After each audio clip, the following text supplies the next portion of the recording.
In a cramped office above his textile factory in Surat, Rajesh Kumar does what millions of Indian business owners do every day, everything.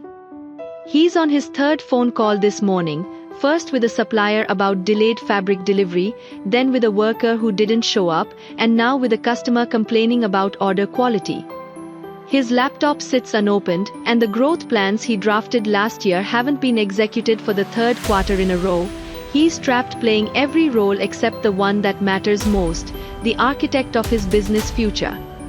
This is the reality for India's 63 million plus MSMEs.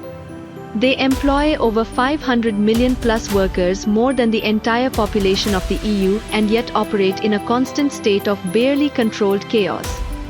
The problem isn't a lack of ambition, and it clearly isn't the lack of workers either. It's something more fundamental. We have an abundant workforce, but lack workflows. We have people who can execute brilliantly, but not enough who can design what to execute. We have the hands to build and the vision to dream, but we are missing the crucial middle that connects the two. While tech has digitized our businesses, it hasn't solved the core problem. Software can track what happened yesterday, but can't design what should happen tomorrow. Enter AI, not as a replacement for workers, but as the leadership layer that Indian MSMEs have always needed. The gap between doing and designing.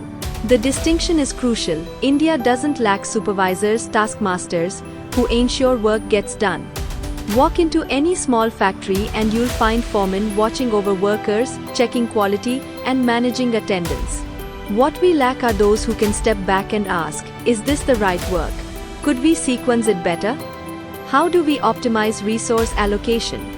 What should we build next? In successful economies, this thinking layer, call them planners, coordinators, or system designers, makes up 15 to 20% of the workforce. For the sake of this discussion, we'll refer to this category of workforce as project managers or operational architects.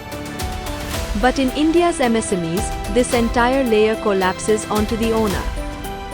Rajesh becomes supplier coordinator, HR manager, quality controller, and strategist, a superhuman job description that guarantees subhuman results. The numbers display this due. Indian manufacturing workers produce $7,000 annually versus $80,000 in developed economies. Place the same Indian worker in an MNC with proper project management and productivity triples. The bottleneck is not capability, the bottleneck is system design.